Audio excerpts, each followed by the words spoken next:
Thank you for staying with us on the Pulse. Time now for the sport. I'm Gary Al Smith. Yesterday, Ghana was by this time getting ready for what the country hope will be yet another quarter-final place, which would have been the seventh in succession in the last decade or more. However, that didn't happen because the Black Stars were beaten by Tunisia on penalties. As you've seen throughout the day, we've covered it extensively. And at the moment, though, we'll try and look at what is the way forward. What are the next steps? You saw on JoyNews Prime, on JoyNews, the Pulse, earlier in the show, that they gave us a poll where we saw whether you thought Kwesi Appiah should stay or leave. We'll look at all these and more. Here's the poll. Should Kwesi Appiah remain Black Stars coach? 69% of you said you want him out. 31% felt that he should stay. So, varying views. Let's speak to Seydou Adamu, who has been watching the African Cup of Nations like many of us. He's a colleague journalist. Thank you for your time, Seydou. Thank you, Gary, for having me. Yes, so we start from our poll. I mean, 69% of those we polled on our JoyNews Facebook page, more than 1 million people on that page, reckon that, Kwesi Appiah should not continue. Is that the vibe you are also picking in your various circles? Yes. That's the feeling and the mood and the pulse of Ghanaians at the moment. Majority of Ghanaians, just like your poll suggest, really do not think that Kwesi Appiah is the right man to lead the Black Stars going forward. And therefore, I can confidently say that from where I sit, where I stand, how I see the development of football, how I see the future of Ghana football.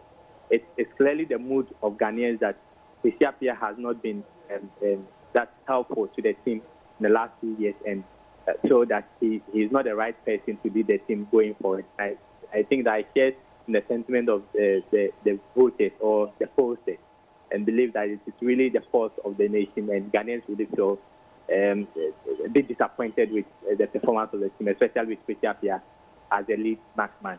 Right. So that's the opinion that you've also got from your interactions with people. From a professional point of view, things can be different as well.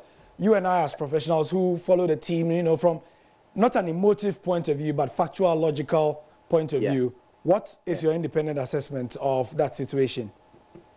Well, my independent assessment of the situation is that we expect the national team to have a technical committee, and the committee should go beyond the head coach. If critical decisions like selection of players to a major tournament like the AFCON is made, it should go beyond the head coach alone. It should even go beyond the technical bench. There should be a certain level of involvement from the management committee. But in this situation, we ask about the competence of the management committee as far as football is concerned. And these are the questions that arise. If you have people who really appreciate the administration and the technical bit of football, the decision of the coach will be questioned. Therefore, on a professional level, you want to ask to what level or to what extent were the management committee involved in the decision to employ or invite the AFCON tournament?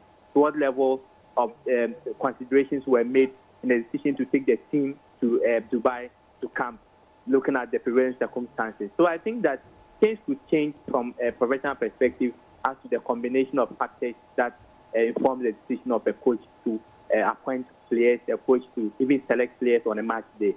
So these discussions we need to have a broader discussion to be able to come to a conclusion on some of these matters. Okay. Now, again, moving forward, we know that the Black Stars are out of the Cup of Nations. This is the team's worst performance since the 2006 debacle. I mean, after 2008, it's been semi-final upon semi-final from then until now that the team has crashed out at the round of 16. Do you think, even though the team have said on many occasions that this is the best camp ever, that the reasons the team didn't do well were purely tactical, or is it that the players should shoulder some responsibility for, missing some of the chances or whatever? What are your thoughts? Well, I think we cannot just say they are purely tactical. I think they are a bit of technical. And when we say technical, I mean we are looking into the players' condition. We are looking at the players' ability to play in such a competition. And therefore, it's a combination of tactical and technical. Maybe we would have to break it down a bit. Tactical is how the coach is able to appreciate his own philosophy, how he's able to get the players to appreciate that philosophy, how he's able to get the players to appreciate the sort of system he wants to play on a game day. And in fact, I have been doing the numbers on this very tournament, and Ghana's numbers do not look very good on as compared to other teams in terms of the minutes run, in terms of the distance run, in terms of the shots taken, the shots completed, the passes taken, the passes completed, the tackles taken, the passes, the tackles that are accurate, and the rest. If you combine all these numbers, Ghana's numbers do not look that good. And indeed, this really means that the technical abilities of the players to play and play well is in question. The tactical ability of the coach to arrange the players on the pitch, the tactical ability of the coach to get the players to appreciate and understand his tactics on the pitch is also a question. So I will not single out tactical. I want to add technical, which also involves the players in this discussion. Okay. So finally, though, your independent assessment was that Kwesi Appiah should go, right? Yes. Right. In that case, what should be the idea behind choosing a new coach? Well, I think the idea behind choosing a new coach is one, the coach must understand the psyche and the mood of Ghanaians. That we need nothing but the trophy, which has eluded us for the past 37 years. In fact, if you watch the mood of the Moroccan coach, you realize that he appreciates that they have not won the trophy in 43 years, and he wants to do something for him. But the mood of the Moroccan players do not appreciate that. Yeah. That is the difference between the Moroccan coach and the Moroccan national team. Yeah. But for us as Ghanaians really appreciate that we have long waited for this trophy. Our players appreciate that. But the mood of the coach is not one that we can conclusively say it meets that target. Therefore, any future coach must appreciate that we are hungry for that trophy. Therefore, he must be able to work tirelessly to put in place mechanisms that will ensure that we have competent footballers who can run 90 minutes, who can fight for every available football. In fact, if you watch this team, you will single out Mubarak Wakaso, who was hungry for every ball. Look at the rest of the players. Look at their attitude. Look at how they confronted, some situations. So you need a coach who would appreciate this and get players who are hungry for that task ahead. And I think let me jump further to your question that I am not looking at a foreign coach or a white coach. I'm looking at a Ghanaian. I'm looking at a Ghanaian who understands the mood, who knows how Ghanaians feel, and is ready to work to ensure that the trophy comes in the next available tournament. Nice one. Thank you, Seydou Adamu. We appreciate your time as ever. Thank you so much. So, the discussion just about started. The Black Stars are expected to land in the country tonight.